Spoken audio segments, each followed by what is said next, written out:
Hello everyone. आज चाहिँ म पकाउन गइरहेको छु एटलान्टिक सामन।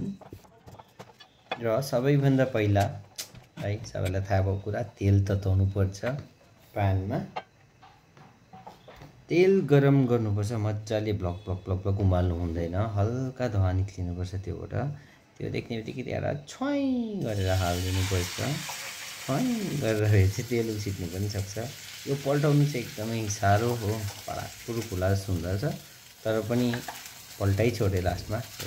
यस, त्यहाँबाट पल्टाइसकेर यसलाई मजाले पकाएर साइडमा राखौँ। त्यहाँबाट यता हालिदिउँ बटर है। बटर हालेर मजाले त्यसलाई पिघलाएर त्यहाँबाट एकछिनमा हालिदिउँ लसुन हालेर त्यसमा अझै टेस्टको लागि हालिदिउँ हल्का कडी पत्ता। त्यहाँबाट कडी पत्ता हालेर फेरि त्यसलाई त्यहाँ राखेर एकदम 10 मिनट 20 मिनट जस्तो पकायो, यता उता पल्टाउँदै। अनि अब यहाँ फेरि म पल्टाउनु गइरहेको छु। पल्टाउनु चाहिँ हेभी साह्रो पर्दो रहेछ। अब चाहिँ यो भयो रेडी, र यो रेडी भइसकेर प्लेटमा हालेर म यहाँ बनाउँदैछु। यस, यो चाहिँ एकदमै दामी भएको छ।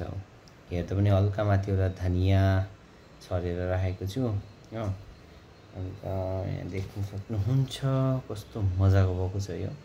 यसलाई चाहिँ त्यहाँबाट चाहिँ हल्का चम्चीले कोट्याउँदाखेरि चाहिँ यस्तो मजाले निक्लिन्छ हो, हेर्दै खाउँ लाग्दो।